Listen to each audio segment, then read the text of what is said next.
that. So for the time being, I'm just going to drag this back in here, and then down here I'm actually just going to make the image window smaller. Okay, and you can see here we're working at 100%. We can zoom in by using the Control and plus shortcut and Control minus to zoom out. So Control plus brings you in and minus brings you out. Okay, what I'm going to do straight away is, just to make this easier to manage, I'm going to crop the document size, because at the moment we have all this space that we don't need. So I'm just going to select the crop tool, which is here. I'm just going to drag a size, and once I'm happy with the size I've selected, I just double click inside and it'll crop the document down. It's now 203 by 149. In here we have our properties for the document, so I'm just going to bring them up, and what we can do now is we can select on a document, and it's telling me here that it's a bitmap, it's the width, the height, and we can affect it manually. And what we're going to do here is we're going to add an effect. So once again, for this one I'm going to go effect, and I'm going to go to drop shadow, which is under here, and it gives you this drop shadow effect. And this is one way of creating it, so I'm going to show you multiple ways of doing the same effect. So shadow and glow, drop shadow, and here is the third one, and I'm just going to go shadow and drop shadow. So now we're getting the effect of money being stacked about and giving it a sort of three-dimensional feel, like so. You can adjust the parameters of the shadow by just simply clicking here, and here we can adjust the transparency of the shadow, so if you want to have a lighter shadow or a darker shadow. Here we can adjust the blur of the shadow, so it might have a bigger blur because this one's technically up higher, so it should have a more of a blur. And here we can select the angle that it's at, so you get this effect. And here we have the color of the shadow. I'm just going to leave it at black for the time being. Knockout, as you can see, not the most effective thing to be doing in the world, so there we go. This knockout, by the way, can be very effective if you're doing certain types of buttons and you want to give them a carved out look. But for here, we'll just set up our £20 notes like so, and it gives a grounding to the £20 notes, gives them lifts them out a bit. I'm going to drag a box, select them all, and just drag them up slightly so they're roughly centered in the middle of the image. Now that we're happy with this, this is what's called a layered PNG file. This is going to go into our originals. So the first thing now we do is we file, save as, and in our originals we're going to save this as £20.png. So we save that. We now go to preview. So now we have one version as the original saved, and what we need to do now is we need to export a web version, either as GIF or a JPEG.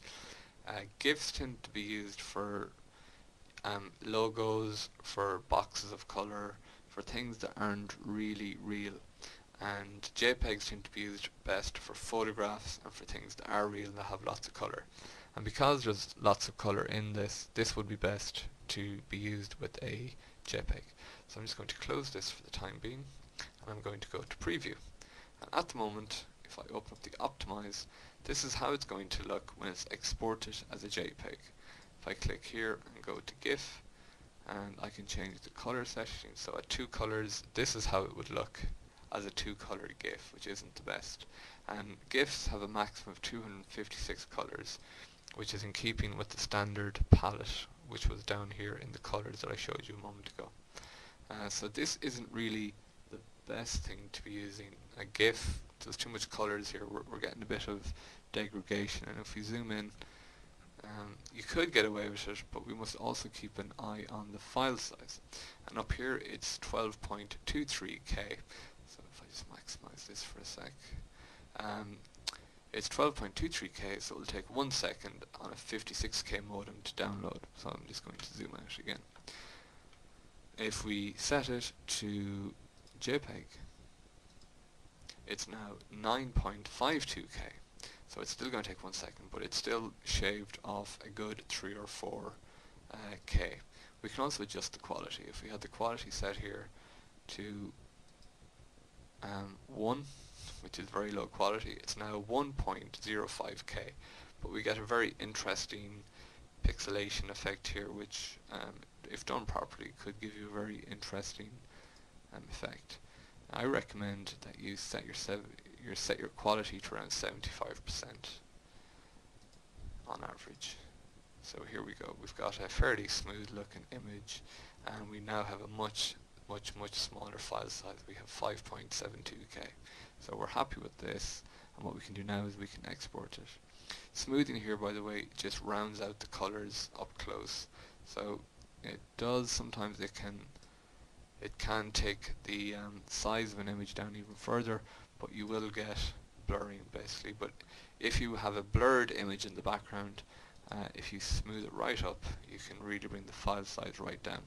Hence why you can often go to websites and you will see blurred images in the background, etc. This is one of the reasons why, is that its file size is quite small. So when we're happy with this, we can go 2 and up or 4 and up. 2 and up here is basically, it shows your original here and it shows your exported version here. So I can move these out of the way just to show us. Here we can see the original, and here is the export that we're happy with. So you can toggle between the original and the export, and we can zoom in and we can see basically that they're looking pretty good. It's a pretty good export, so I'm quite happy with that. I'm now going to go File, Export, and in my images I'm going to save this as 20. I'm just going to save it as 20 because I don't like putting pound symbols in, so I'm going to click Save. Okay, so now with Alt and Tab, I'm going to come around to my images folder, and if I click refresh, okay, oh, I think actually I saved the image into the wrong place. So there you go, very easy to make mistakes when exporting, because I saved it into somewhere else. Yes, okay, so it's my C drive, and it's in my www website. Images, and there's the £20 JPEG. I'm just going to save this as 20 JPEG. Save. And now if I come back to my images folder, I've got 20 and £20. I'm just going to delete the £20 version. Okay, and now if I go back to my Dreamweaver web page, the image is missing, which is okay, and now I'm just going to reinsert the 20 like so, and that's it. There is the image sitting quite nicely in the web page. I save this, so File and Save, and now if I go back to my browser and click refresh, I check it here, and yeah, that looks okay.